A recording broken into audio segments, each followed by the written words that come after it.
Bitcoin mining operation underway. It's almost like something out of the Mad Max movie. I'm all in. I use Bitcoin in every aspect of my life. This technology is either going to be a bust or it will be a significant market disruptor.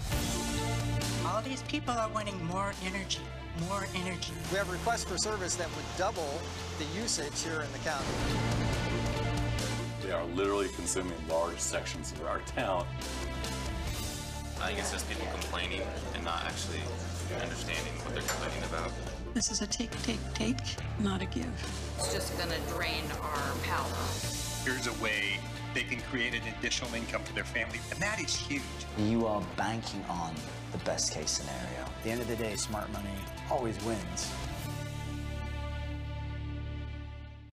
Facebook's head of global safety, Antigone Davis, joins us now. Tell us about the charges that Facebook actively tries to get people addicted. Law enforcement is closing in on a group of thieves that's stolen more than $1 million from ATMs across the country. Tony DeCopel shows us how the scam works. There is a new push to crack down on scammers targeting elderly Americans. Mark Bortolini is chairman and CEO of Aetna. Is this going to bring down the cost of prescription drugs?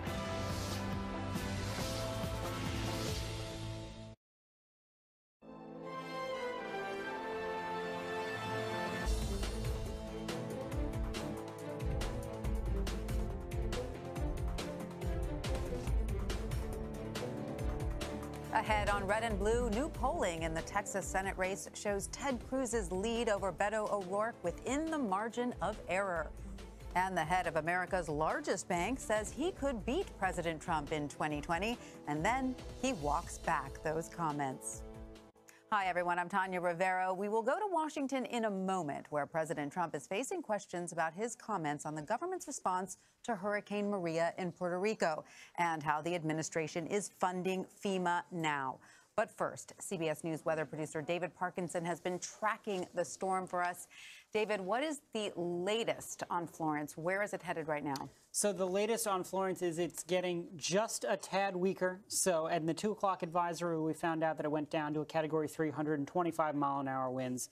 We've now gone down to 120-mile-an-hour winds. However, to reiterate, this is not a primary wind storm. This is a primary water storm between the rain and the flooding that is going to be coming from coastal flooding. But doesn't the weakening storm affect the water aspect of it as well? No, actually doesn't really. I mean, this is a superficial difference. You know, it's already baked in. We have dropped the proverbial pebble in the water, and the ripples are already coming. So as the storm continues to move on and closer to the coast, it is a question now of exactly where it turns. That's going to have some impact on how bad the surge will be and how bad the rain will be. But it looks like sometime during the morning on Friday, it will make a very close pass to the coast. It might make landfall, and then it will turn left, and it will meander south very slowly. So over the next 24 to 48 hours, it will lose some steam in terms of wind speed, but it will not lose its punch in terms of rain and storm surge, and you'll be getting that flooding continuing and, in fact,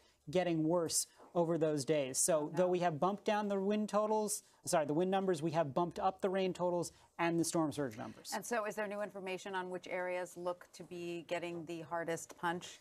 Yeah, actually, it looks like the areas getting some of the worst storm surge is actually going to migrate a little bit south. So we've cleared out a little bit of some of the northern parts of the sound up by the Outer Banks. But now we are focusing on some incredibly bad flooding that will be in the Wilmington area right along the beach there. So you can see this red here down to the bend here in, I believe that's, I can never remember which Cape, Cape Fear, Cape Lookout. That area there was not under that much. That's 12 feet of storm surge flooding. That was under only about 8 or 7 before. And that's a big difference on these barrier islands where you've got very little elevation. It now means there'll be a lot more inundation there. Not to mention some of these numbers up into the Neuse River by New Bern. You're seeing numbers there that had been 12 to 15. Now it's 15 to 20. That's incredibly serious as well. But you can see the northern edges now we're losing some of that storm surge. And is there any new information on the timing of this, David? Yeah, so the new update on the timing is that it's really going to be all day Friday where the worst impacts will be happening. So you'll begin to see the wind pick up. You'll begin to see the rain pick up on Thursday afternoon and evening, which is why we were always saying today was your last full day, and tomorrow by noon is sort of your drop dead time to make your decisions to get out. But by that point and from that point forward, we're looking at a slowly meandering, major, devastating hurricane for 24 to 48 hours. And then even though it cuts inland, right, on Saturday into Sunday into Monday, the rain has already been set into motion. So you'll see river levels at record levels. They will ramp up immediately, and by Sunday or Monday, you'll see them at record levels. So the flooding won't go anywhere anytime soon. Oh, gosh, it's not sounding good. David Parkinson, thank you so much for that. And let's check in with our Elaine Quijano, who is in Raleigh, North Carolina, ahead of the storm's landfall. Elaine, what can you tell us about what's happening there in Raleigh? So I spent the afternoon, Tanya, basically going to a staging area where they have hundreds of personnel who are expected to gather from various states. I talked to some rescue personnel who traveled for 20 hours straight. They got 2 flat tires along the way. They slept for only 2 hours as they traveled from South Bend, Indiana, to Raleigh here. And they're part of this overall group that by the end of it, they're expecting some 1,000 rescue personnel to this one specific location in Raleigh, and from there they're going to be deploying to various areas wherever they are needed. But the journey for them, they got the call last week that this could be a possibility. They had a little bit of time to sort of get things in order and then basically prepped and got on the road yesterday. I talked to some other folks from Vermont who brought with them rubber boats. They're going to be part of the search and rescue efforts as well. But as you can imagine, part of this is really just pre-positioning all of those assets to try and make sure that they are strategically placed to be in the best possible locations so that they can launch to those areas where they're needed most. And is that changing a little bit in terms of the best possible location as the storm shifts somewhat? Are they reevaluating where they need to be?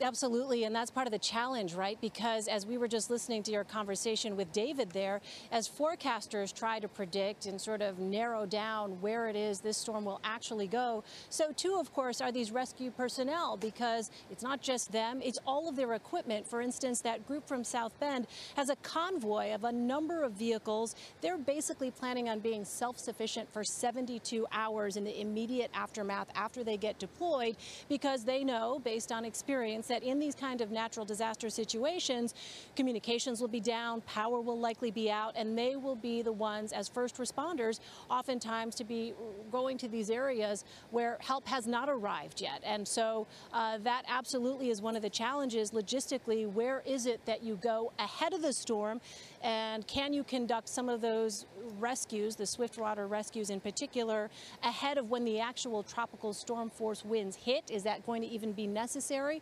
These are all questions they have to ask themselves. They evaluate what their plans are based on the latest weather data. Elaine Quijano, thank you so much. Stay safe there in Raleigh. Thanks, Tanya. And Molly Hooper is a CBSN political contributor and congressional reporter for The Hill. Eugene Scott is a political reporter for The Washington Post. They both join me now from Washington to talk about all of this and more. Molly, let me start with you. So newly revealed documents show the Trump administration took nearly $10 million away from FEMA and other federal agencies to apparently pay for immigration detention centers. Now, FEMA does say that the diverted funds are less than 1% of the agency's total operational expenses. But are the optics of this problematic for the president? The optics are problematic, according to members of Congress. A lot of Democrats are very upset about this, and if the Democrats do take over control of the House, you can be certain that this will be one line of investigation that they will look into. Benny Thompson, who is the ranking member of the Homeland Security Committee on the House side, has already put out a statement about it, and essentially has started, has used the language that we'll hear other Democrats use. The Trump administration is taking this money to put people to transfer it to lock people up in cages and break them up from their families. So this is something that Democrats are seizing on. But as you said, Brock Long, who is the head of FEMA, said earlier today that this money, again, it's less than 1%, and it would go for travel and things like that, expenditures like that. But still, when it comes to hurricane season, and this is something that's not unexpected. I mean, look at Hurricane Sandy, back when President Obama was running for re-election, and that optic of Obama giving a hug to then Governor Chris Christie. This is not unexpected. This is hurricane season, and it comes right before the elections. Right. So, Eugene, would you like to weigh in on that? Because regardless of whether that money was used, to buy paper clips, it still comes right before Florence is set to hit the coast with potentially devastating results.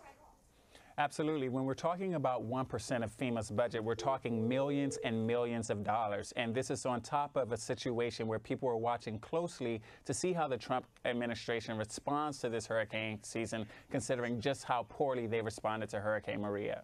Right. So now, is there a concern within the administration or on Capitol Hill of how the government's response to this hurricane could impact the elections? Because lest I remind you, they are now fewer than 8 weeks away. They're right around the corner. Well, if I can, the difference between this hurricane and Maria. I mean, if you look at Hurricane Harvey in Texas and Florida last year, the administration did do a pretty good job. Democrats and Republicans would say that they handled the situation pretty well. They were able to get the money to the folks in Houston, and I mean, although it wasn't seamless, it was still better than Maria. That said, you're also dealing with a situation where a number of Freedom Caucus folks, the more conservative Republicans, represent these districts down in North Carolina and South Carolina, even in Virginia, Dave Bratt. So it'll be interesting to see what happens in terms of how much money is spent in those states after this hits, and how much work has been done to prepare, because we have a few days now, and it sounds like North Carolina may have funds sort of shored up, but again, that federal disaster response, that's key. Eugene, what do you think? Do you think this storm can impact midterms? Absolutely. This election was already being viewed as a referendum on Trump, and how people feel about the president will reflect how they respond in the election when it comes to supporting his party or the opposite of his party. If he does incredibly well, there are people who are still on the bubble, people who perhaps were not sure of whether or not they were going to turn out, and that could actually turn out and vote for the Republican Party if they find themselves in a crisis and they believe the Trump administration responds well and makes their lives easier as they try to deal with what could be a terrible disaster for individual families. And so this is a make it or break it moment for the Trump White House. Now, of course, this storm comes when there aren't many legislative days left this year. The government runs out of funding on September 30th. So what kind of effect could Hurricane Florence have on what Congress does or does not get done before that deadline? Well, you're seeing how concerned the Republican leaders are this week when, a number of House members who live in those districts down in the areas that are in the in the pathway of the storm said, we need to stay home with our districts. Normally, the leaders would cancel votes for the week and let their rank and file members stay home and take care of it. But no, since there's only 2 days this week, the House is out of session next week, and then they have essentially 4 days after that. The House leaders said, nope, the House is in session. We need to pass some spending bills and get some other items passed because we have very little time. Right. In addition to which, House members are hoping to get the bulk of those spending bills taken care of, obviously before the end of the month. And then instead of coming back for 2 weeks in October, they want to be out of session so they can be campaigning at home. So, Eugene, do you agree that Florence is just going to have to take a back seat to not shutting down government? That's what it looks like, primarily because there are lots of programs and initiatives that need to be funded, that needed to be funded before Florence. And the expectation was that lawmakers were on top of things and preparing for that before this national disaster threatened to throw things off. And so not being able to do what it is that voters sent you to Washington to do, it's not going to look good on these lawmakers who need to be back in their home districts campaigning. The message they want to be able to communicate is that they they have been working hard despite this situation weather-wise to prove to their voters that they have their best interests in mind. The screws are tightening and the pressure is on. Senate Majority Leader Mitch McConnell spoke on Tuesday about his party's chances in midterms this year. And here is some of what he had to say. Let's take a listen. Almost every election, 2 years into any new administration, the party of the presidency loses seats. They don't always lose the body, but almost always loses. So we know this is going to be a very challenging election. On the Senate side, I'll just list you a bunch of races that are dead even. Arizona, Nevada, Tennessee, Montana, North Dakota, Missouri, Indiana, West Virginia, and Florida. All of them too close to call, and every one of them like a knife fight in an alley. I mean, just a brawl in every one of those places. And Molly, one state McConnell didn't mention there was Texas. A new poll from our Dallas station, KTVT, shows Senator Ted Cruz ahead of Democratic Congressman Beto O'Rourke by just 4%. Now, that is within the margin of error of 4.3%. So is Senator McConnell right that we will see a brawl in all of these states? I don't think they want to take anything for granted. And as McConnell said, typically the midterm election after the president's elected, for the party in power, they don't do very well. I mean, look back at 2010 and when the Republicans took back control of the House, 2 years into then President Barack Obama's presidency, into his term. And so, you know, even though Democrats really are defending 10 seats and Republicans have 4 seats in contention that they're really fighting for, Mitch McConnell, what I was surprised to hear was Arizona, and I was surprised to hear him include Tennessee, because Tennessee is typically a red state, and you have you have Marsha Blackburn, a Republican in that state, running to fill the open seat left by Bob Corker.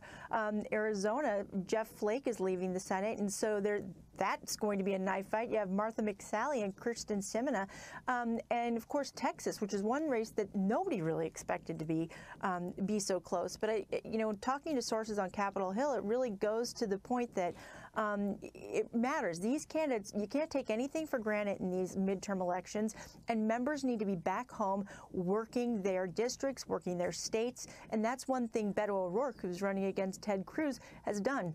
Absolutely. He's been to every county. He's done town halls all over the place, even standing on rocks. And I mean, he's been all over the place, and that's what's important in these elections. You can't take anything for granted. Now, Eugene, I want to ask you, you write that the president's numbers with independents ahead of midterms should also worry Republicans. Why is that? Well, during 2016, Trump won independents, and there were a large number of independent voters who were what we may call Trump triers. They were willing to give Trump a try. They were tired of the status quo. They wanted to see someone go to Washington and shake things up. A good number of these people, we have polling supporting that they've given Trump a try. They are not willing to give Trump another try, or at least the people who plan to continue his agenda to make America great again. And they've soured on him already, and they've been very frustrated, not just with what he has done, but how he has governed and his temper and his behavior. And these people are often in some of these states that we just assume are just red states. We have to remember places like Texas, Arizona, and Tennessee also have these bustling urban areas like Nashville, Phoenix, and Houston, and these places tend to vote blue. And so do the college towns in all 3 of these states, which they have many of. And so there are independents usually in these places, these urban young millennials, people of color, women who are just not willing to sign off on what Trump has done for 2 more years in terms of how they would view the Congress and Senate races. Yeah, keeping an eye on the independents, very, very important. They could call the race. Now, as we've been talking about earlier, J.P. Morgan Chase CEO Jamie Dimon said he could beat President Trump in a presidential election on Wednesday, but later he backpedaled as his comments drew some media attention. So, Molly, do you think those comments are also drawing attention in the White House? Oh, I have a feeling they probably are. I haven't seen the Twitter feed yet, but you know, you never know. We might see something like that. Perhaps not, given that President Trump is sort of dealing with fires on all sorts of avenues on Twitter. But from what I understand, Jamie Dimon was very quick to pull it back. Just kidding, just kidding. I didn't really mean it. I'm not, but I'm not sure if he said I'm not running for president or something. I have no interest in it. But, it's one of those things where you just don't want to get into a fight with President Trump because he's a counterpuncher. And counterpunchers, they punch back pretty hard. All right. And what do you think, Eugene? I mean, that's a pretty big Freudian slip, so to speak, if he is backpedaling on it. Absolutely. Jamie Dimon was primarily talking about running the country and his business experience, and that would, to him, make him more qualified than Donald Trump to lead America. I think what's really important that Jamie Dimon has not commented on, obviously this is so very early, is that Trump won not just because of his business experience, but he's a culture warrior. And I think many of the people who were very much interested in seeing America return or epitomize what it perhaps did in the past are looking for a leader who will continue that message. The people who voted for Trump are looking for someone who will continue that, and I don't know where Jamie stands on that. And no, nor do I. Well, Molly Hooper and Eugene Scott, thank you to both of you for joining us. Thank you. FBI Director Christopher Wray says he is focused on his job amid attacks on his agency from the president. Wray is also weighing in on the New York Times op-ed. Here's what he told CBS This Morning co-host Norah O'Donnell. The president has said that he wants the attorney general to investigate who wrote that anonymous New York Times op-ed. Do you believe, as the president does, that this is an issue of national security? Well, first off, I can tell you I didn't write it. I didn't have anything to do with it. Second, I would tell you that we're not really in the practice of confirming or discussing whether we're going to be conducting a particular investigation. I would tell you that we're going to make decisions about that kind of thing based on all the factors we normally do, which is whether or not we have sufficient evidence of federal crime. I want to ask you about the content of it. It described the president's leadership style as, quote, impetuous, adversarial, petty, and ineffective. It said that the root of the president's problem is his, quote, amorality. Does that sound like the president you know? I try very hard to make sure that my relationship with the president is a professional one. And that's what I think the relationship should be between any FBI director and any president. And beyond that, I'm not going to really be weighing in on opinions, especially anonymously expressed opinions. I can tell you that there are lots of ways for people to express their views and their disagreements. For me, the idea of doing it through an anonymous op-ed is about the furthest thing from my mind. The president's relationship with his staff is also central to a new book by Bob Woodward called Fear. Wray spoke to Norah O'Donnell about that as well. You're here, you live in Washington, so you also know that much of this town is also talking about Bob Woodward's book called Fear. And in that book, he describes an administration, which you are part of, but he's specifically describing the White House as having a nervous breakdown of executive power. Have you experienced any of that? I have not seen a nervous breakdown of executive power. I have also not read Mr. Woodward's book, and I'm not sure whether I'll ever find time. And you can watch much more of Norah's interview with FBI Director Christopher Wray Thursday on CBS This Morning. Coming up on Red and Blue, the commander-in-chief lacking confidants. His former campaign advisor, Sam Noonberg, joins us next to discuss what may be going on in the president's head. We'll be right back.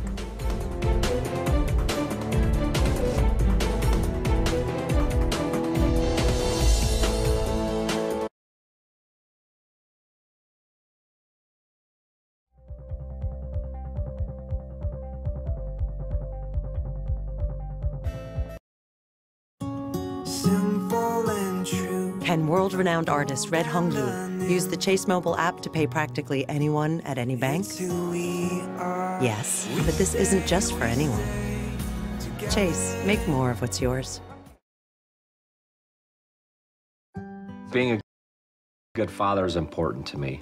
So being diagnosed with advanced non-small cell lung cancer made me think of all the things that I wanted to teach my kids. Another true story with Keytruda. My doctor said I could start on Keytruda, so I did.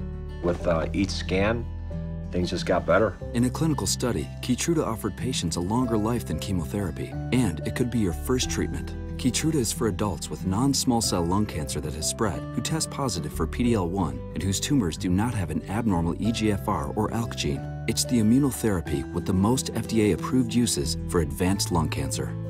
Keytruda can cause your immune system to attack normal organs and tissues in your body and affect how they work, and may be serious and lead to death. See your doctor right away if you experience new or worsening cough, chest pain, shortness of breath, diarrhea, severe stomach pain or tenderness, nausea or vomiting, rapid heartbeat, increased hunger or thirst, constipation, dizziness or fainting, changes in urine, changes in eyesight, muscle pain or weakness, joint pain, rash, itching or flushing, as this may keep these problems from becoming more serious. These are not all the possible side effects of Keytruda. Tell your doctor about all your medical conditions, including immune system problems, or if you've had an organ transplant, or lung, breathing, or liver problems. Before, I'd think of the stuff I might miss. But now with Keytruda, we have hope. Living longer is possible. It's true. Keytruda from Merck. Ask your doctor about Keytruda.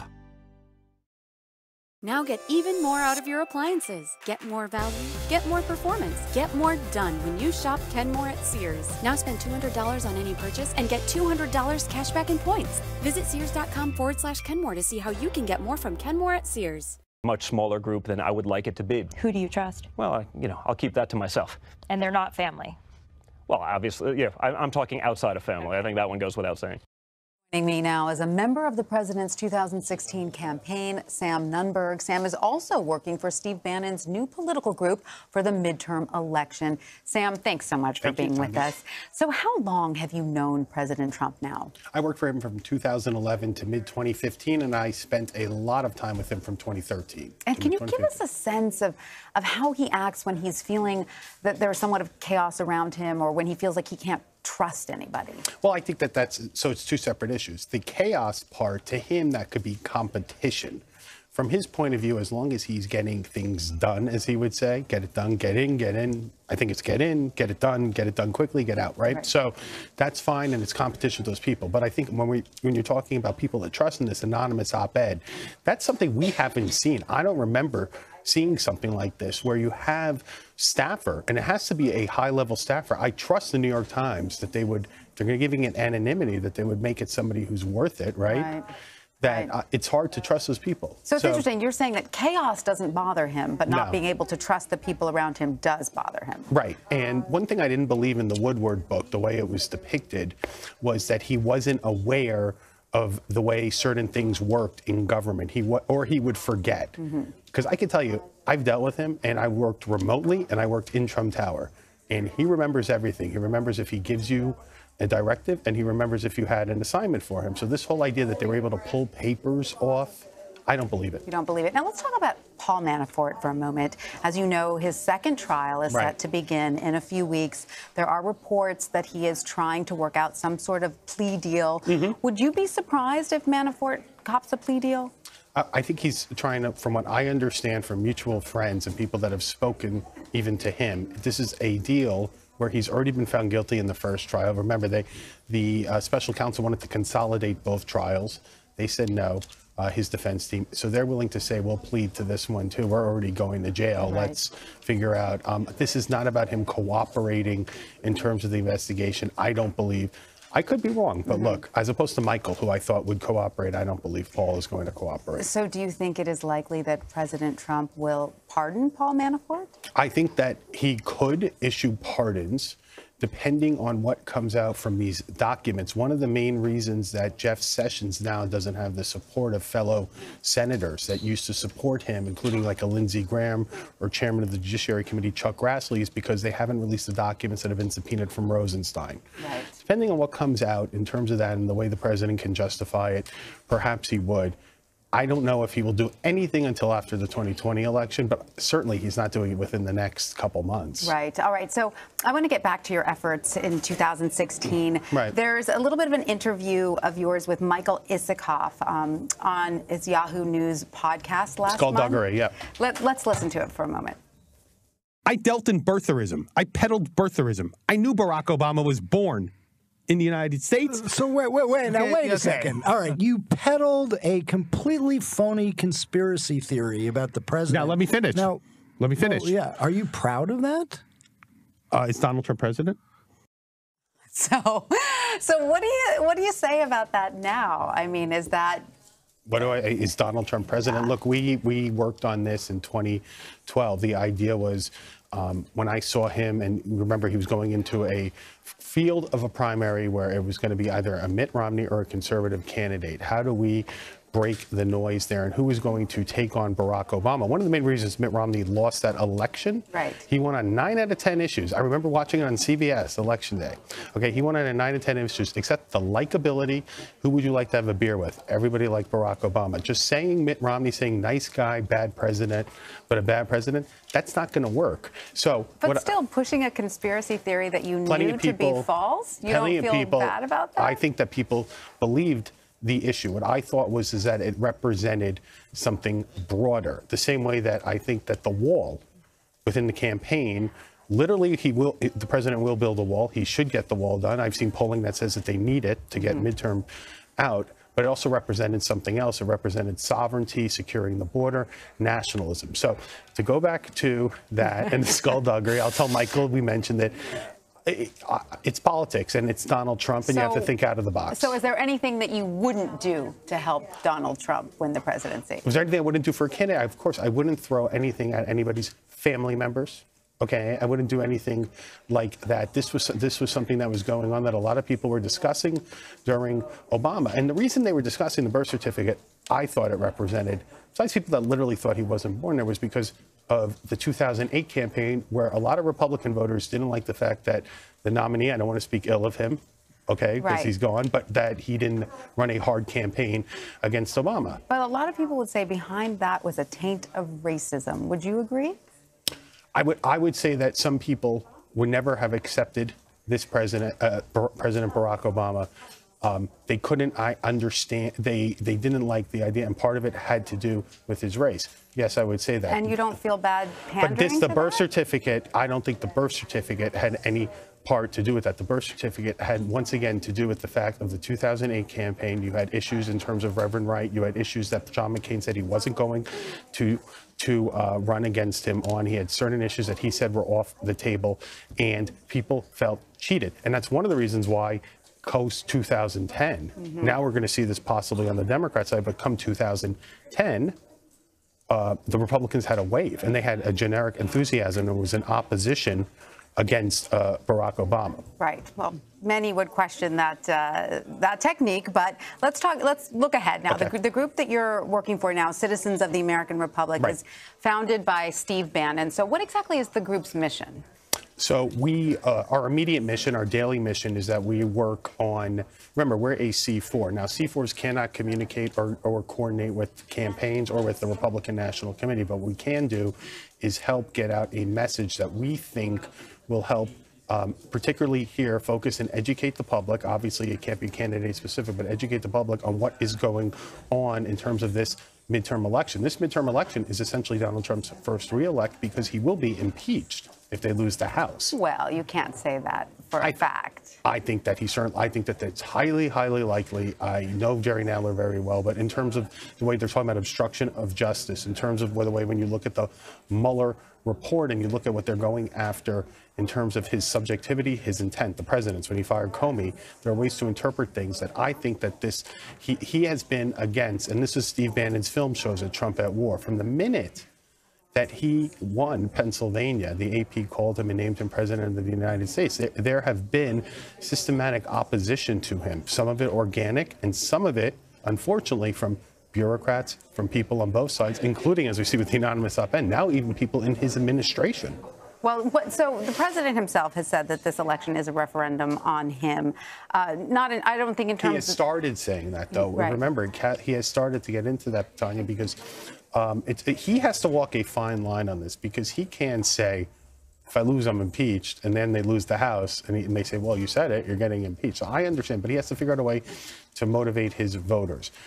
We believe, Steve Bannon, the chairman, believes that it is what he calls a deplorable +1 strategy. What we have done is we have polling's coming out. We've looked at the seats that we think we need to carry. What we don't want is people to believe that don't watch CBS, okay, to think that there is a red wave, that Donald Trump can never get impeached. They need to understand what could happen here if the Democrats take over, because effectively this will be ahistoric for us, because everybody will say Clinton impeachment, right? There are many Democrats who say they're definitely not interested in impeachment because they think that Mike Pence would be worse.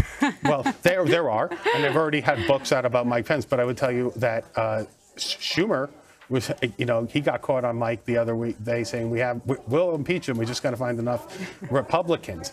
I think that when you look at the investigations, when you look at the way they've been talking about his businesses, like when I look at people, they tell me, and the reason, so let me give you an example. When you brought up what I said to Michael Isikoff about birtherism, what I was saying was there were people that would never accept Barack Obama being elected, could never accept he was an American. There are people that will never accept that Donald Trump fairly won this election. It was the Russians. It was the Russians. That's the new birtherism.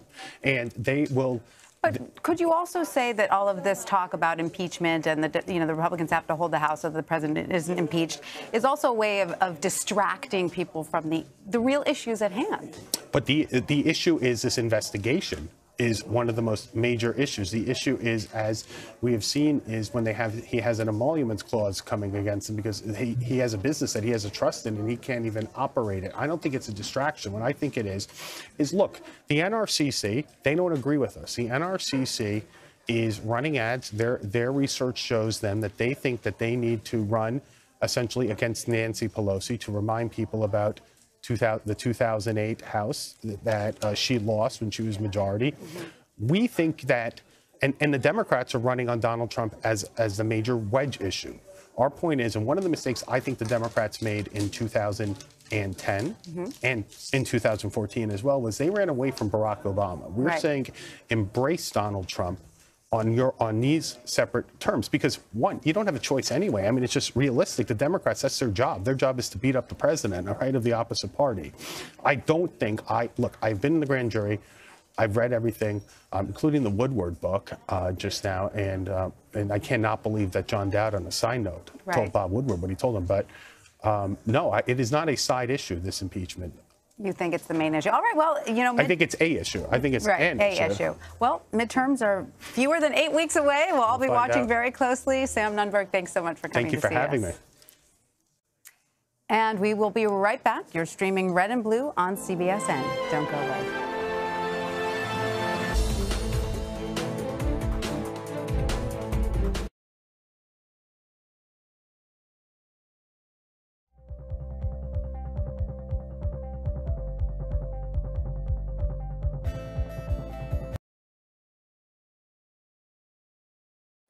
Being a good father is important to me.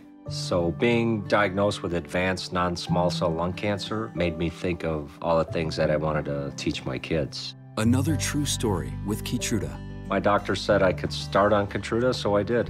With each scan, things just got better. In a clinical study, Keytruda offered patients a longer life than chemotherapy, and it could be your first treatment. Keytruda is for adults with non-small cell lung cancer that has spread, who test positive for PD-L1, and whose tumors do not have an abnormal EGFR or ALK gene. It's the immunotherapy with the most FDA-approved uses for advanced lung cancer.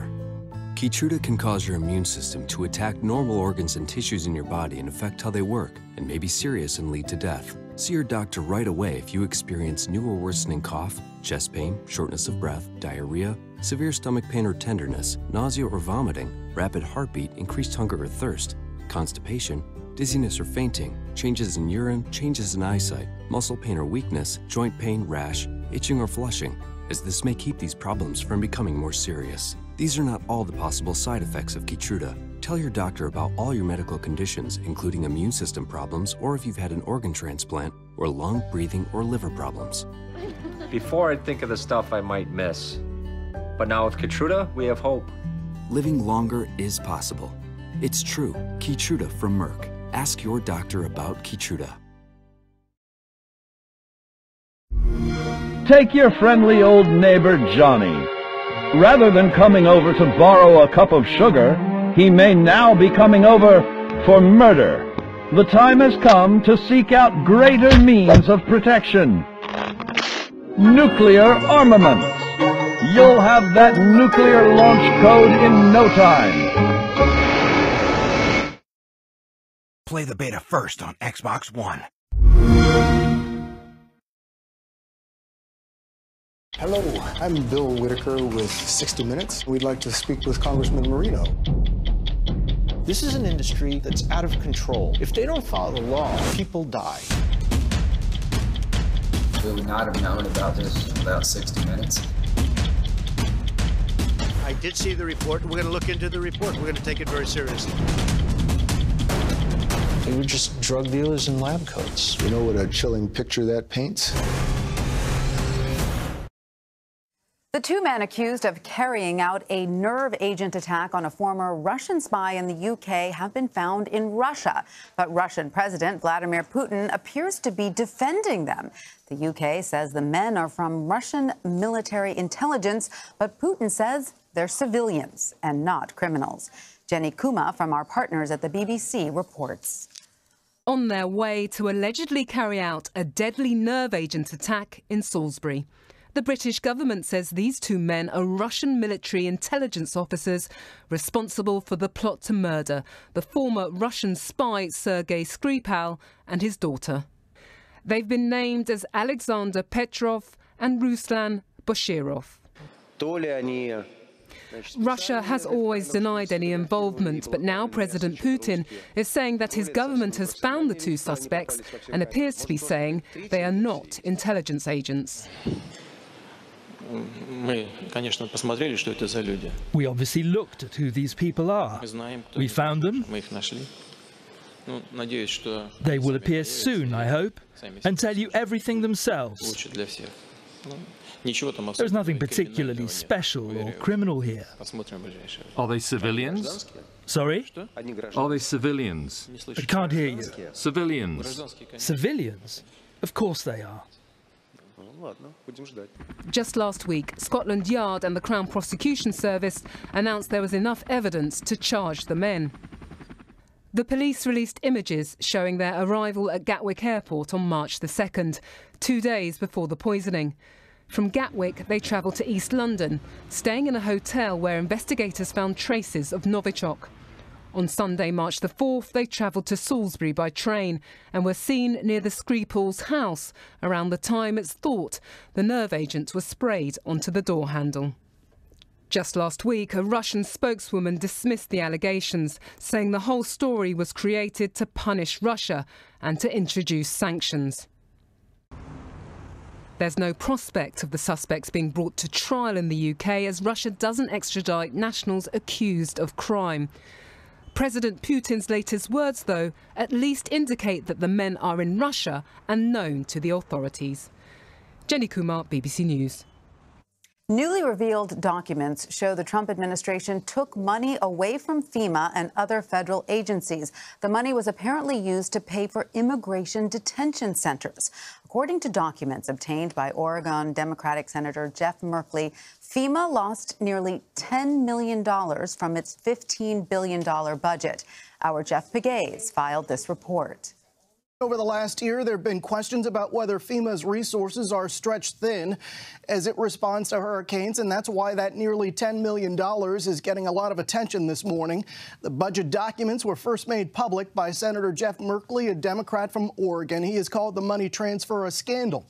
More than $4 million of the funds from FEMA are listed as response and recovery or preparedness and protection, but the document says mission impact is minimized as FEMA will curtail training, travel, and public engagement. The 40-page report also says that without the transfer of funds, ICE will not be able to fulfill its adult detention requirements this year.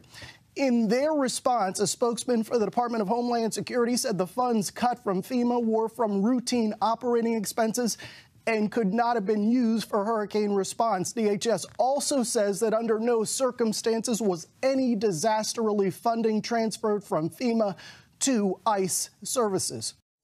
And Senator Merkley joins us now from Capitol Hill. Senator, thank you for being with us. Now, you have called the transfer of funds a scandal, but FEMA told CBS News no disaster relief money was taken from the agency. So why is this a scandal? Well, what is very clear is the document speaking for itself. That $10 million was taken out of FEMA during the first month of the hurricane season in order to fund an expansion of prison camps in the United States of America. I think Americans during this hurricane season, especially after last year with Irma and Maria and Harvey, want to make sure that we're doing everything possible to be prepared to respond. And two of those accounts within FEMA that it was taken from, one is the response and recovery and one is preparation.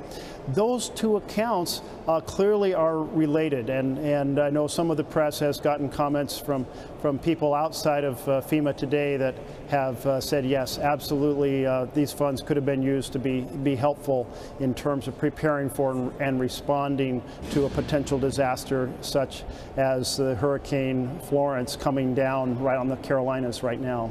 It certainly can show an administration's priorities, moving funds from one agency to another. But doesn't the administration have the right to move certain amounts of funds between departments and agencies?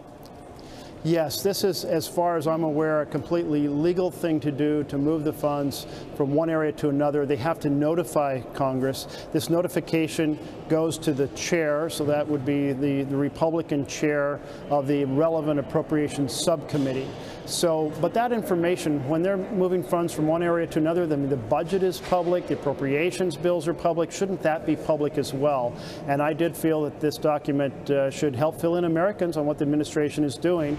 Document speaks for itself. The point here is that things did not go well a year ago. I visited 9 months after the hurricane in Puerto Rico and Virgin Islands. Thousands of blue tarps still covering homes that never got funds to be repaired. Hospitals that were essentially shut down with patients having to fly to the United States for treatment. Thousands of families not yet having electrical service restored 9 months after the storm. And so certainly what I think all of us want to hear from the administration is not that the president says it was an A-plus performance, because it clearly wasn't. What went wrong? How are you fixing it? How are you going to do it differently this year? And if you need more resources or more flexibility, then lay it out for Congress so that Democrats and Republicans together can be supportive of your important mission. And Senator, as Florence is bearing down, what is your assessment of FEMA's preparedness? Quite frankly, it's very difficult to say. We don't know how many precisely supplies have been pre-positioned, all of the things that it takes to respond to an emergency like this, how much has been moved in the last few days from adjoining regions, now that we know more or less the location that the storm is going to hit. It's really impossible, except for an expert inside FEMA, to say where they stand right now. I hope for the sake of all the Americans who are impacted that they have been able to be very successful in doing everything possible to prepare. Oregon Senator Jeff Merkley, thank you so much for your time. You're welcome. You're welcome. And take care. Still ahead, big money is being spent to influence the Kavanaugh vote. We'll tell you why one Republican senator's vote in particular is so important. This is Red and Blue on CBSN.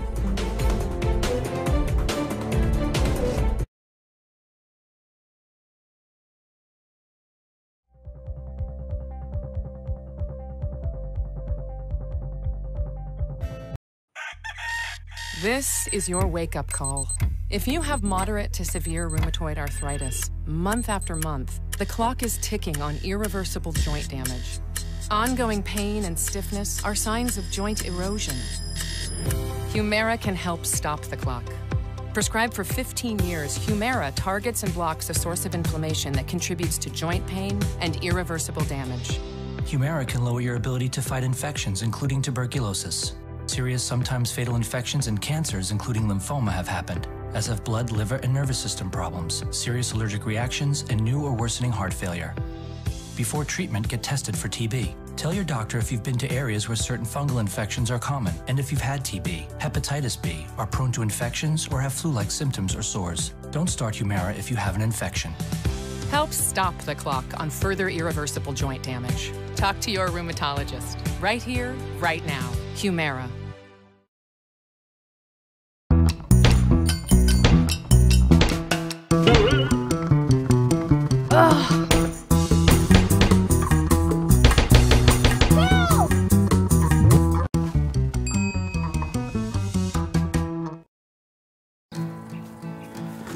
All I really be friends with you.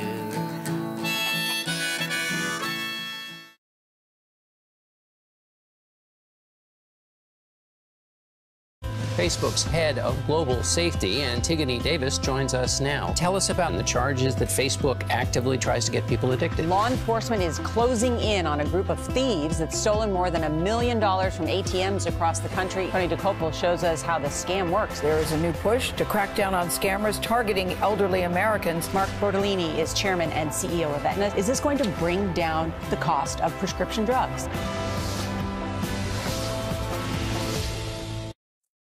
With fewer than 2 months to go until midterms, Democrats are ramping up efforts to regain control of Congress in November.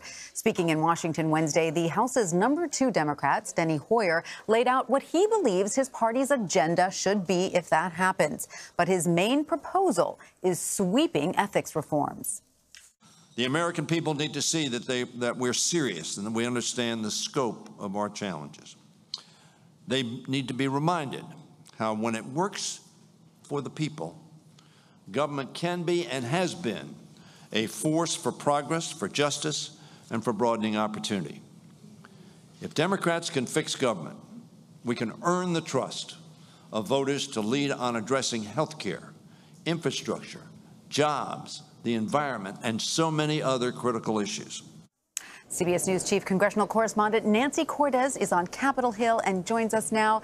Hi, Nancy. So as the chances of a Democratic takeover rise, are we getting a clearer look at what Democrats want to do with that power if they get it?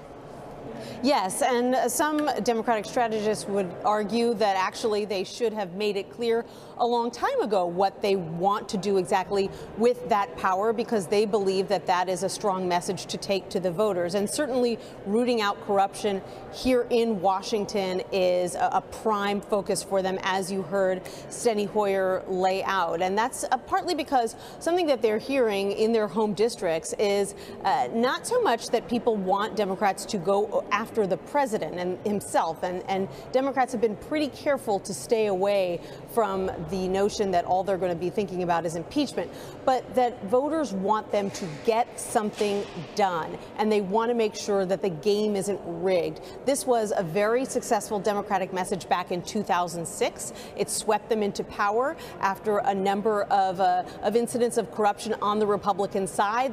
Nancy Pelosi famously said she was going to drain the swamp, and she became Speaker of the House. And so Democrats clearly believe that it can be a winning message again, especially since there are plenty of recent examples that they can draw from as they make the case that not just the administration but Congress needs to have its feet held to the fire when it comes to ethics. So it sounds like they would not be single-minded about pursuing impeachment, as a lot of Republicans would like voters to believe. Well, that's certainly what Democrats are saying. There are surely Democrats out there who would like to pursue impeachment, and there are others who say, well, you know, hey, we have to wait and see what happens. There's no way to say right now. It depends on what happens with the special counsel's investigation. There is not much of a drumbeat for the pursuit of impeachment before the special counsel has wrapped up his investigation, to be sure. And so what Democrats are trying to say is, hey, look, yes, we want to look into corruption when it comes to the administration, but there's so much to look into here on Capitol Hill. You have a couple members of Congress who have been indicted just in the past month and a half or so. And in his speech, Hoyer laid out a couple other things that Democrats would like to do as well. They want to force every candidate to link on their campaign website to their financial disclosure forms so that all voters can get a look at them. They want to give the Office of Government Ethics more power to go after folks in the administration who don't abide by ethics rules. And so Democrats believe that if they get more specific about what they mean when they talk about rooting out corruption, that they will look like the ones who are willing to do it if they're back in power in the House. Because if they aren't, frankly, they won't be able to do any of this. So, Nancy, one contentious issue this election cycle is the president's Supreme Court pick, Brett Kavanaugh. Both sides are spending big money to influence Republican Senator Susan Collins. Why is her decision so important? Well, for a couple of reasons. First of all, she has been very successful in Maine, a swing state, for a number of reasons. One of them is because she has really been able to straddle the political divide. She is a pro-abortion rights Republican, and because of that, Democrats have found it very difficult over the years to mount a serious Senate campaign against her. She's broadly popular in Maine, and she has really sort of carved out that centrist identity. But in this case, even though she is pro-abortion rights, she appears, at least at this point, to favor Brett Kavanaugh. And she said that she had good meetings with him and that he indicated that he believes Roe versus Wade is settled law. Now, she hasn't come out and said point blank that she supports him and will vote yes for his nomination, but she certainly sounds like she is leaning that way. And she hasn't sounded the note of skepticism that so many others who are pro-abortion rights have, which is that just because he believes that Roe versus Wade is settled law doesn't mean that if he were on the Supreme Court that he and other conservative justices couldn't unsettle it if another similar case came before the court. And so you've got Democratic groups and Republican groups working furiously either to sway her vote if they still can, and or to make sure that she pays a political price and knows that she'll pay a political price if she votes the other way. Nancy Cortez on Capitol Hill, thank you. You're welcome. New York is holding its gubernatorial primary on Thursday. Governor Andrew Cuomo is running for his third term while trying to fend off a celebrity challenger, actress and activist Cynthia Nixon. A recent poll from Siena College shows Governor Cuomo maintaining a wide lead, with Nixon trailing behind by more than 40 percentage points.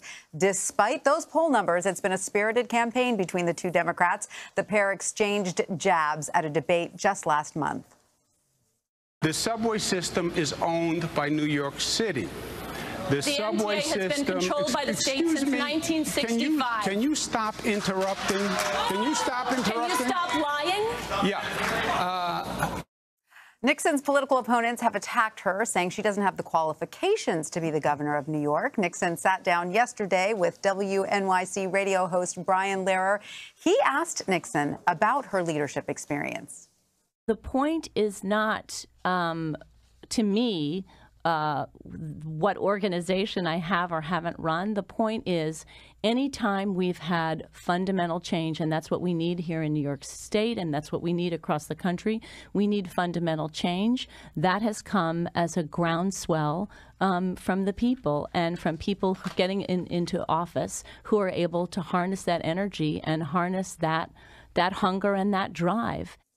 And Brian Lehrer joins me now on set. Brian, thank you so much for being with us. Hi, Tanya. So Cynthia Nixon told you it's not about the political experience she has. She's running on being an Albany outsider, correct? Yeah. Cynthia Nixon is trying to do at the New York State level exactly what Nancy Cortez was just describing the Democrats on the congressional level are trying to do nationally. She's trying to marry ethics problems that have been surrounding Andrew Cuomo with more progressive policies and build a coalition around that. She's still trailing 40 points in the polls, though. So what is she banking on right now?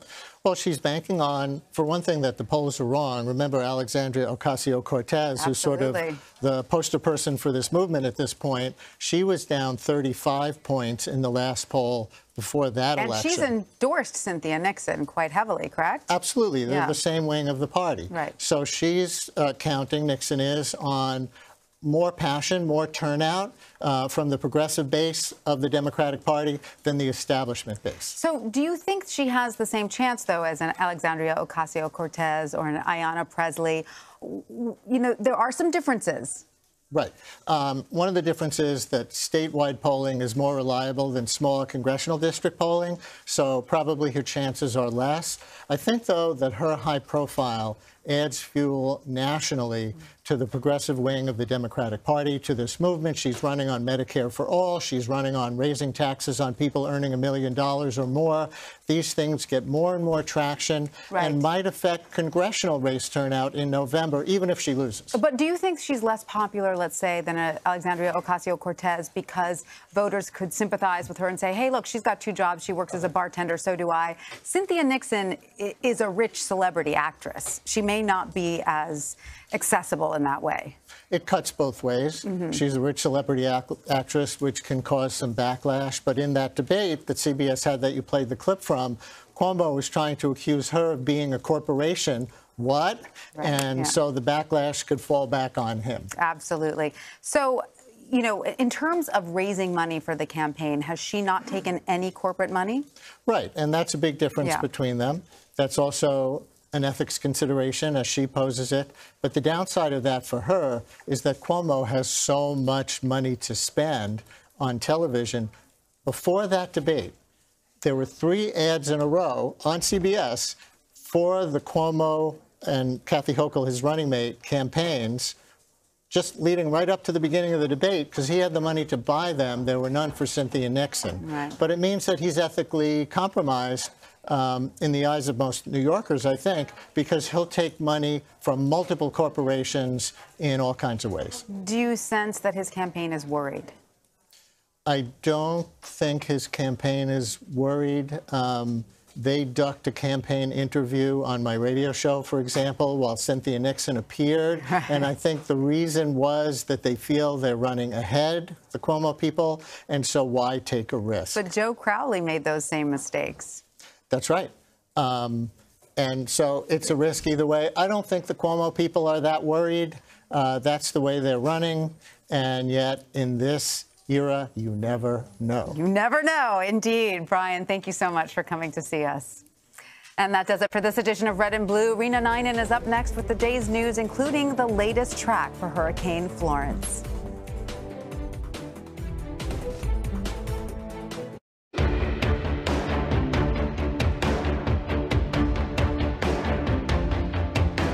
Hi, everyone. I'm Rena Ninan. Thank you for joining us. We begin with a powerful hurricane approaching the U.S. The National Weather Service describes Florence as the storm of a lifetime. And forecasters are warning of life-threatening storm surge, destructive winds, and torrential rain. The conditions could cause catastrophic flooding, and there are new states of emergency in Georgia, South Carolina, North Carolina, and Virginia. As many as 25 million people are all in Florence's projected path. And so far, more than 1 million people have been ordered to evacuate along the southeast coast. FEMA says people need to leave before it's too late. This is not going to be a glancing blow.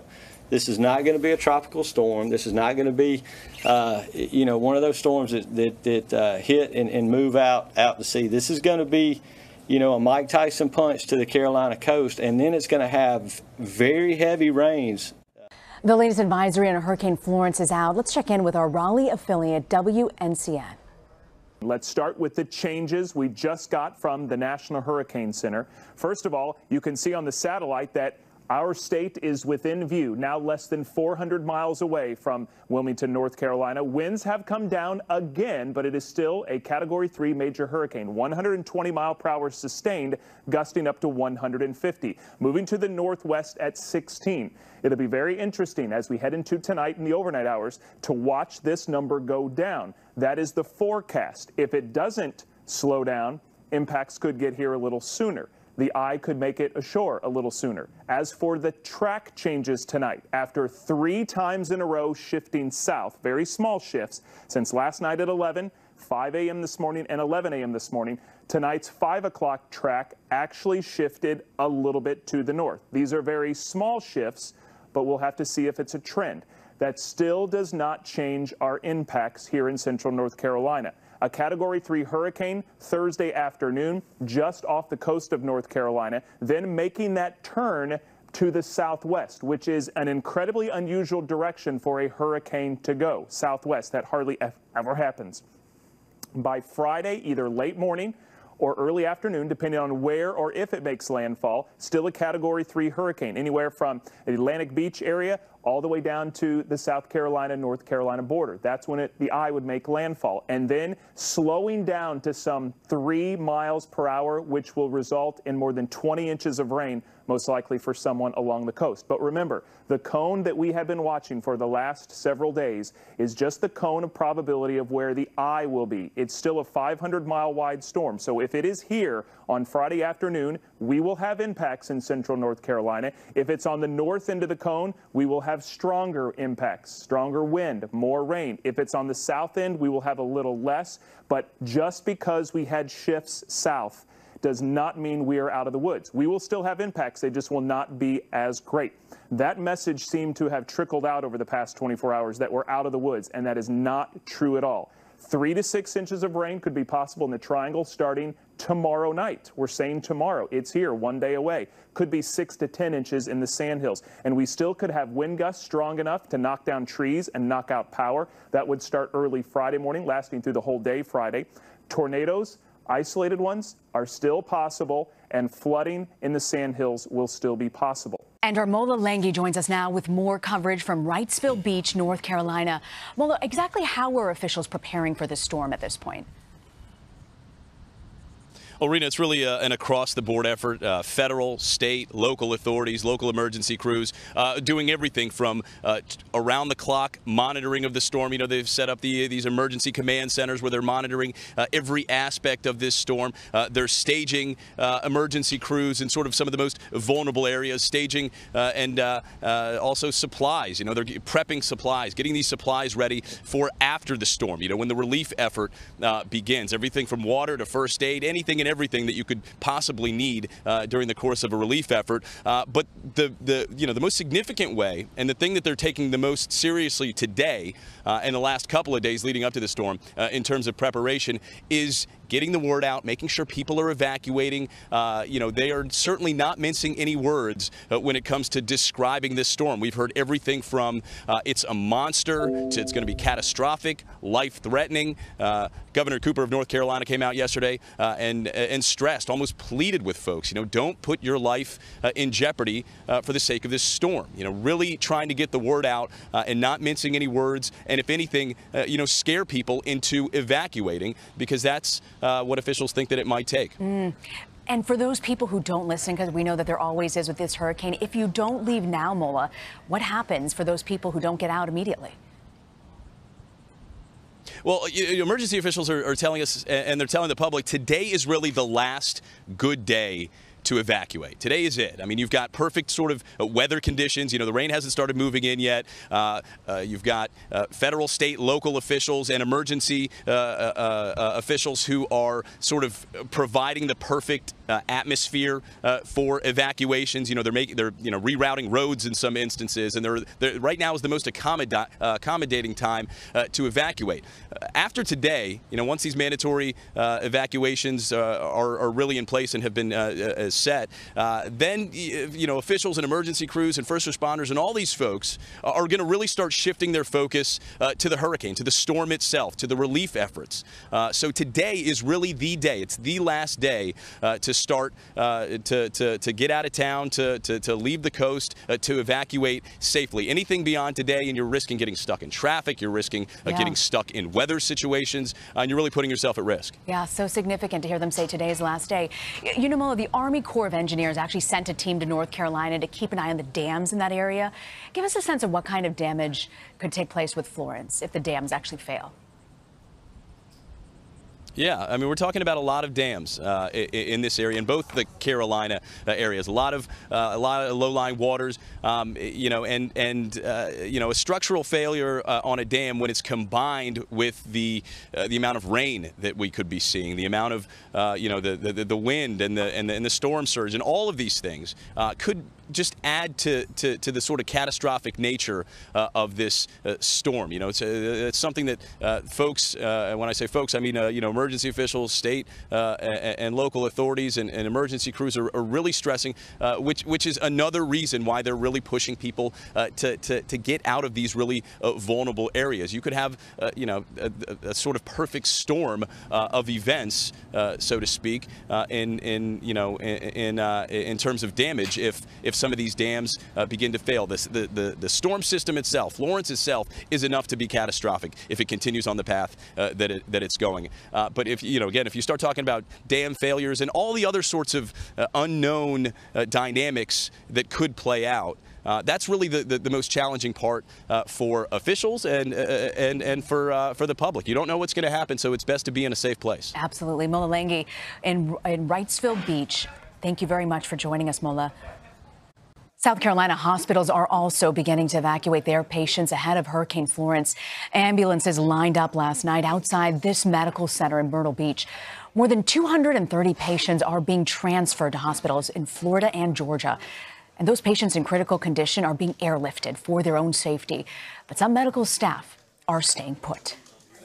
We're writing this out with full teams in-house from a surgical, medical, and also OR readiness, and an ED that's ready for patients that may arrive during the storm and for those that start to arrive immediately after the storm ceases and allows us to deliver our care that we need to. All South Carolina hospitals have been ordered to relocate patients by Thursday afternoon. President Donald Trump today signed an executive order authorizing sanctions against foreigners who meddle in U.S. elections. The president has faced criticism that he's not taking the threat seriously enough after questioning several times whether Russia actually meddled in the 2016 election. National Security Advisor John Bolton and Director of National Intelligence Dan Coates says that this order is evidence the president is making election security a top priority. Michael Schur is national political reporter for the Washington Post, and he joins us now. Michael, thank you for joining us. So the president we're talking about 55 more days until midterms. What do you really make of the timing of this executive order? Well, he's been under a lot of pressure since he returned from Helsinki, where you remember he said he believed the denials of Russian President Putin that he had meddled in the U.S. elections. He reversed that statement when he returned to the homeland under enormous pressure from his own staff and also from the Hill. There's a bill in Congress that would also impose sanctions around, or authorize the imposition of sanctions around future election hacking.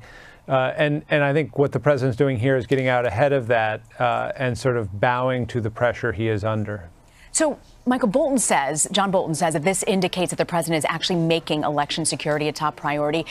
Do you think that this will actually stem the criticism?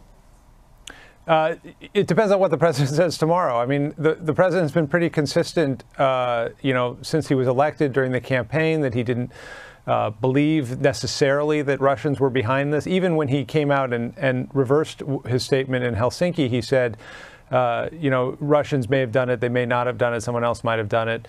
So I think it depends heavily on the president. He tends to see this issue as a proxy for his own credibility. He thinks, and has said this several times, that anytime someone's talking about Russian election hacking, what they're really trying to do is make excuses for Hillary Clinton's defeat and his victory. And he's also said regularly since his election that he doesn't trust or believe fully the intelligence community. Later he'll come back and say he does. So, it really depends what happens going forward. I think what is clear, though, is that Congress and the intelligence community and White House staff have been able to, despite the sort of waffling by the president, put in place some measures here. And we have had sanctions on Russia. And actual foreign policy, if you disregard what the president says towards Russia, has been relatively tough since he's taken office. I also want to ask you about the president who's facing some backlash over comments he made about Puerto Rico. I want to play that back for you. The job that FEMA and law enforcement and everybody did working along with the governor in Puerto Rico, I think, was tremendous. I think that Puerto Rico was an incredible unsung success. There was a report this summer that FEMA issued acknowledging some of the failures when it came to Hurricane Maria. But, Michael, is this the president? He's doubling down on Twitter again today. Is this a case of the president ignoring the facts?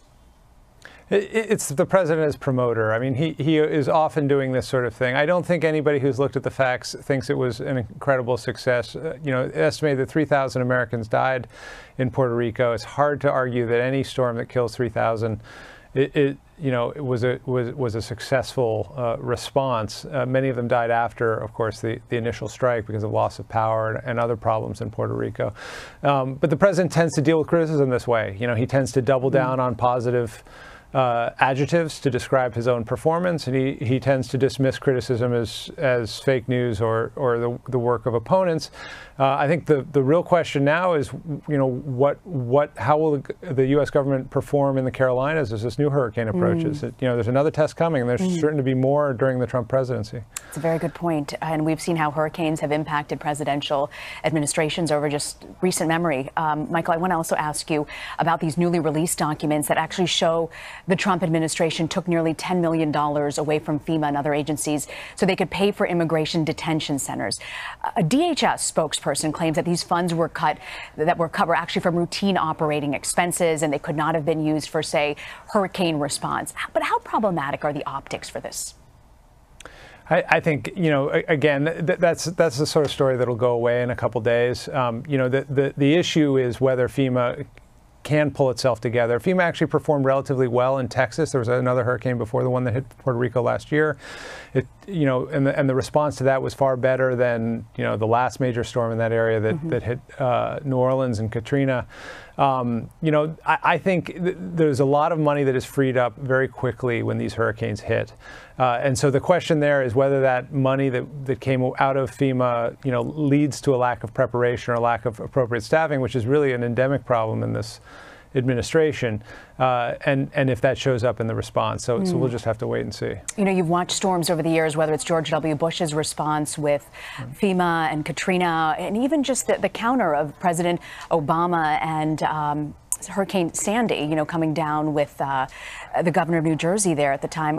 Is there a way to gauge how the political fallout could be from a hurricane like the one we're expecting, which they're calling the hurricane of a lifetime? Well, so yes, and the Sandy example is a really good one. That happened right before a presidential election, and the polls showed that Obama's response to that, including that appearance with the governor of New Jersey, who was a Republican, Chris Christie, probably gave him a boost going into the election. We're right now 50-some days away from another election, and one of the themes that Democrats are running on right now in House and Senate races across the country is that the Trump administration generally, and Trump in particular, is incompetent at the job. They're not able to do the basic things the government is supposed to do. You heard that last week. Former President Obama coming out and hitting Trump for his response in Puerto Rico to that hurricane. So if you do have another drop ball here after the Carolinas, that will clearly play into that theme, which is really a nonpartisan theme. The American people, Republican and Democrat, want our government to be able to protect them from things like major storms. So it could become a problem. The reverse of that is if the Trump administration does very well, if Trump is able to stay on message and communicate a clear form of leadership, it could help blunt those attacks. And Michael, speaking of midterms, I want to ask you, Senator Mitch McConnell is calling Republican efforts to hold the Senate, he compares it to a knife fight. When we know Trump is holding rallies, how are establishment Republicans approaching this battle for the Senate? They can't really do much about President Trump. They can't really control him beyond maybe directing where he goes as he campaigns. In a lot of the Senate states, he actually remains very popular, the states with competitive elections. Now, this recent concern, though, is that the president's own popularity rating in a number of public and private polls in just the last few weeks has declined in a noticeable way. And usually midterm elections tend to move based on the approval rating of the president. And if he was going into the election in the mid-40s and going into the election in the high 30s of approval is a big difference. And I think that's what you're seeing, this concern coming from McConnell sort of publicly raising alarms there. That's a message to donors. It's a message to candidates. It's a message to activists. Don't sit back. We're in a full emergency here. I think it's fair to say also, though, that Republicans are still in a pretty good position to hold the Senate. What they're afraid of is if the deterioration you've seen over the last few weeks continues, and we've seen in other cycles, this stuff can move fast at the end. Momentum tends to build as you approach election day and midterm elections, and the wave could grow stronger. So it's possible that you have a real historic win for Democrats this fall. All right, Michael Scherer, thank you very much for joining us from the Washington Post. Thank you. Well, coming up after a break, the Pope is summoning the world's bishops to address the sex abuse scandal. This comes as a top archbishop tells Francis he's ready to resign. And one of Elizabeth Smart's kidnappers gets an early release from prison. We'll have the reaction from Smart herself. You're streaming CBS.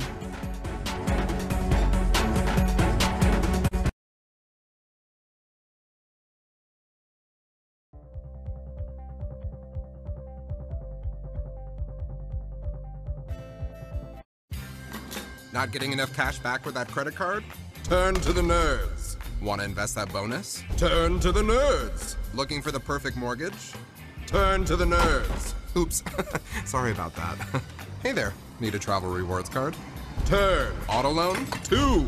Want a lower interest rate? The nerds. The experts at NerdWallet make it easy to make smart money moves. Compare credit cards, mortgages, savings accounts, and more at nerdwallet.com.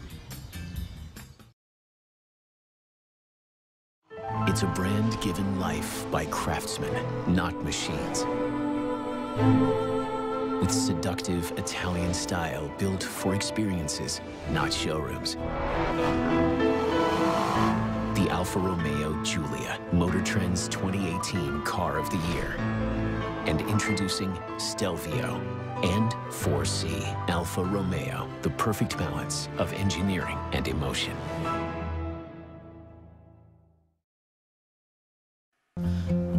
Yes? No. I'm not ready for this.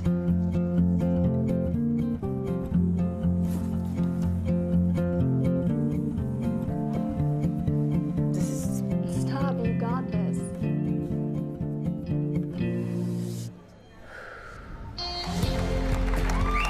Oh, so you're single too?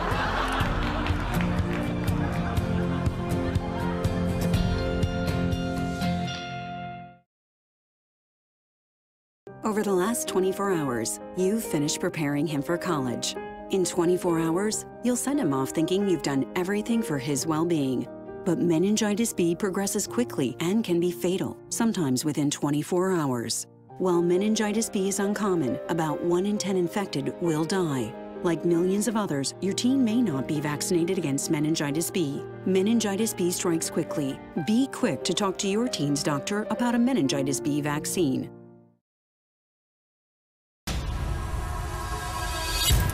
The Bitcoin mining operation underway. It's almost like something out of the Mad Max movie. I'm all in. I use Bitcoin in every aspect of my life. This technology is either going to be a bust or it will be a significant market disruptor. All these people are wanting more energy, more energy. We have requests for service that would double the usage here in the county. They are literally consuming large sections of our town. I think it's just people complaining and not actually understanding what they're complaining about. This is a take, not a give. It's just going to drain our power. Here's a way they can create an additional income for their family, and that is huge. You are banking on the best case scenario. At the end of the day, smart money always wins.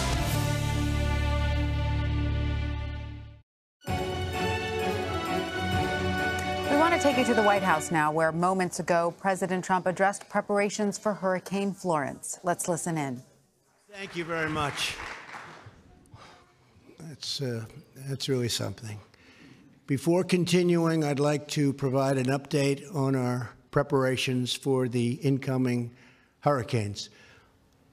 We have some really big situation confronting us. It's coming in fairly fast, and it's going to be one of the biggest to ever hit the East Coast, one of the biggest to ever hit our country.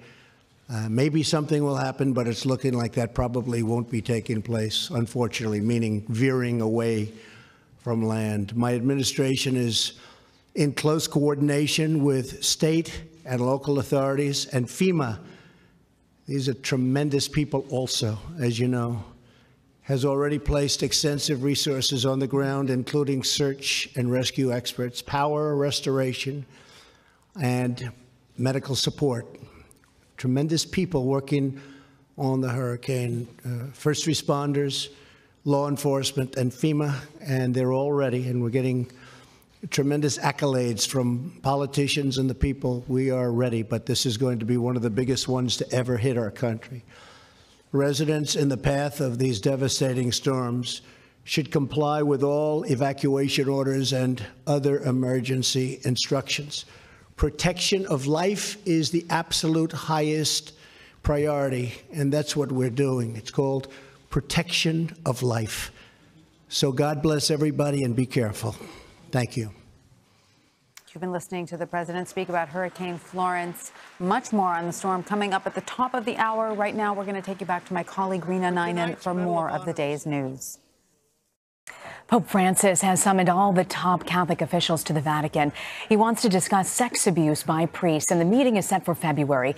And it would be unprecedented. The Vatican says that the gathering will focus on protecting minors. The Pope faces criticism after numerous investigations across the U.S.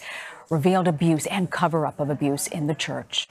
Well, the Archbishop of Washington, Cardinal Donald Wuerl, is one of the top officials who's been accused of covering up allegations. Wuerl says he would like to meet with the Pope to discuss his resignation.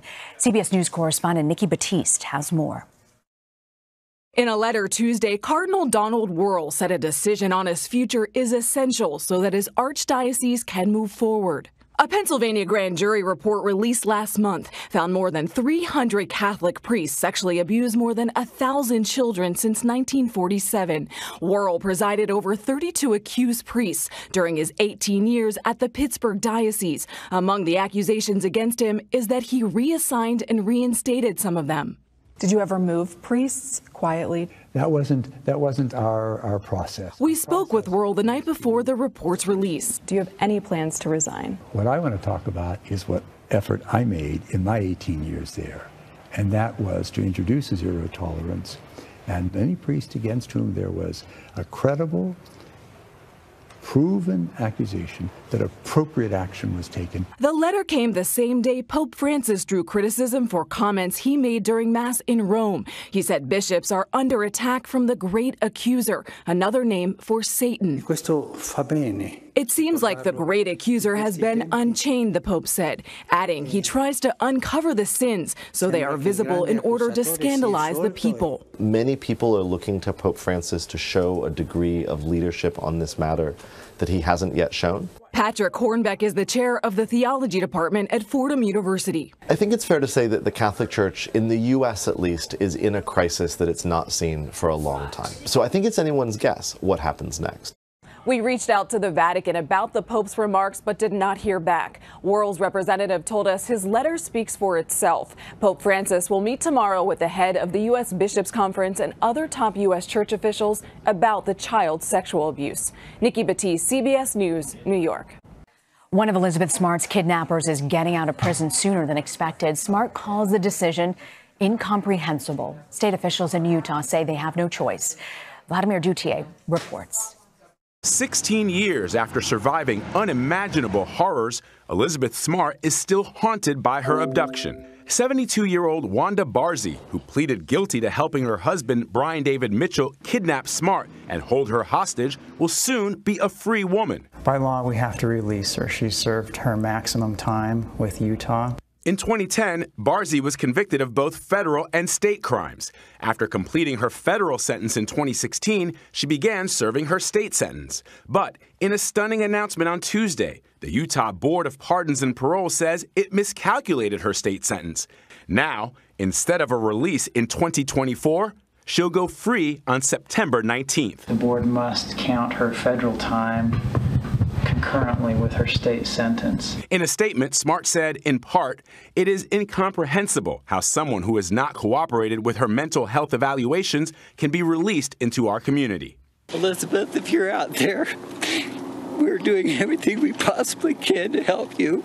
For 9 months, law enforcement and the public searched for then 14-year-old Smart after she was abducted from her Salt Lake City home in 2002. We have found Elizabeth Smart and that she is here and well and healthy. Smart, now 30, spoke about Barzee to Gayle King in a CBS This Morning podcast in April. I looked at what she was doing to me. I mean, I felt like she was every bit as responsible, if not more, because she had children. Vladimir Dutier reporting. Coming up after a quick break, even after last year's disasters in Texas and Puerto Rico, the Trump administration cut funding for storm relief. The money went to detaining immigrants instead. And we'll look at the pressure that could be put on the states that are in Florence's path. Millions of people are in danger. This is CBS and CBS News, always on.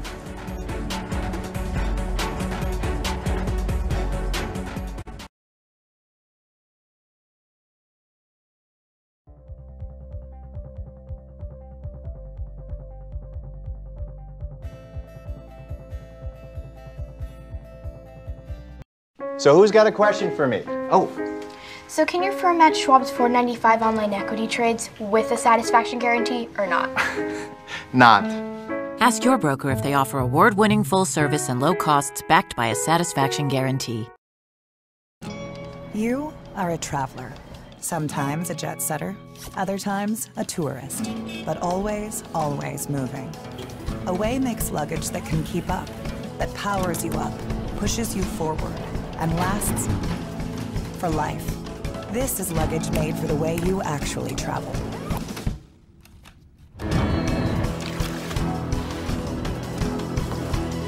Try any suitcase for 100 days at awaytravel.com. Light, fresh, bold. Huh, which Febreze is right for me? Ah, classic Febreze. Goodbye odors, hello fresh. Febreze One, no heavy perfumes, and oh so light. Hey, get back here. Ooh, Febreze Unstoppables. I'm smelling double the scent power. So bold! The right Febreze for me. Can't I just take all three? Mom? Hello, I'm an Idaho potato farmer. In the freezer? Want to try new grown in Idaho super crispy frozen fries? Sure. Hey, these really are super crispy. Cut from 100% real Idaho potatoes. They bake up crispy on the outside and tender on the inside. Grown in Idaho super crispy fries. Mmm, super crispy. Care for another? Sure, thanks. Hey!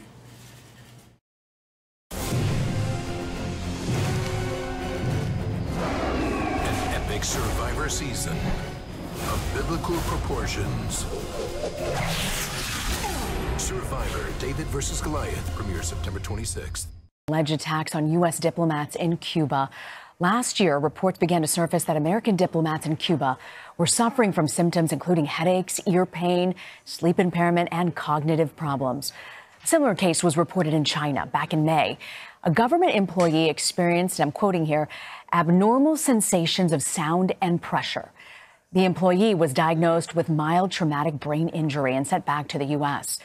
In a teleconference held last week, 4 scientists revealed their latest research on what could have caused the diplomat's symptoms in Cuba. The research was sponsored by the Pentagon. Earlier, I spoke to the D.C. bureau chief at Yahoo News, Sharon Weinberger, about the results. The previous assessment suggested that the damage was likely caused by some sort of what amounted to the equivalent of brain damage. Did the scientists in this study reach a different conclusion? It appears so. You know, it's very confusing because it appears what happened as these sort of facts come out very slowly is that the affected diplomats, or actually U.S. personnel, were first sent to this doctor, Dr. Hoffer in Miami, who did an evaluation. And later, when the State Department decided it was probably a brain injury, the patients were sent to University of Pennsylvania. And what we know is actually mostly because the first publication came out in the Journal of the American Medical Association by the Penn team, and they concluded that it was akin to sort of a mild traumatic brain injury. But now this team in Miami, which examined the diplomats first, is saying, no, it could just be limited to the inner ear. So it's clear there's something of a food fight over who had access to the diplomats and what was the cause of the injury. Yeah, I mean, issue with your inner ear versus your entire brain, it's a huge difference. I want to ask you, though, about the scientists. When they call this a neuro weapon, what is that exactly, and what do they consider to be a neuro weapon? So they use neuroweapon very broadly to talk about anything that specifically targets the brain or brain functions, which includes even this damage of the inner ear because it affects your ability to concentrate. Basically, you become very dizzy. It's very hard to stand up. And so you can't concentrate, which would explain some of the sort of cognitive fog that the diplomats reported. But the issue is they still don't know. So the neuroweapons that they're talking about are anything from a weaponized microbe to a drug that would target the brain to these sort of exotic radio frequency or microwave weapons that we've been hearing a lot about in the news. Anything that targets the brain and its brain function would, in theory, be a neuroweapon. So was there some sort of sound that then set it off and caused them the damage in their ear or their brain, whichever scientist you choose to believe? Well, we don't know. I mean, what we still have, even to today, is a lot of very contradictory reports. So the earliest reports were that the diplomats heard buzzing or something and then experienced the symptoms right afterwards. And if you recall, the Associated Press even released an audio that was recorded of what the diplomats heard. But now we're hearing that it could have been something that was unheard, meaning the microwave auditory effect, the idea that microwaves at certain pulsed frequencies create sounds in your head. But if that's true, it couldn't have been reported. So the only thing we know today is there's conflicting reports. But it seems like there's a consensus among a certain group that this was indeed a weapon, although I find the evidence for that still quite shaky. And what about potential suspects? Do we know who might have been behind the attack? Well, there was a big report out in NBC saying that based on communications intercepts that the U.S. government, presumably the National Security Agency, heard that it was the Russians. But I find this very hard to support. One thing is clear. The U.S. government today does not know the cause of the damage to this U.S. personnel's health, these health incidents, these health attacks. So if we don't know what caused it, it's very hard personally as a journalist for me to believe that indeed they have communications intercepts pinning it on the Russians. I find this to be, it may be informed speculation on the part of the U.S. government, but it is indeed speculation. I don't believe they know who did it. And, you know, going back to Dr. Michael Hoffer, who was the first doctor to actually examine the affected American diplomats in Cuba, Congressman Eliot Engel has raised concerns about that doctor's involvement. Why is he flagging the doctor? I think his concern is a very good one to raise. Dr. Hoffer was the subject of a Department of Defense Inspector General investigation in 2011 when he was in the military. He had conducted an experiment with troops suffering from concussions, mild traumatic brain injuries in Iraq, giving them an unapproved drug that it appears he may have had a conflict of interest in. And the DOD's IG came to a very critical, conclusion. It was very critical of the study. And so I think the representative's issue was quite valid, that if this is someone who has had this issue raised in the past, why was that your first choice for sending U.S. personnel to? Now, it could be he is innocent of that, but I think it's a good question to raise, and we haven't heard an answer from State Department about that. Certainly raises concerns. Sharon Weinberger, thank you so much for joining us with your insights. Thanks for having me.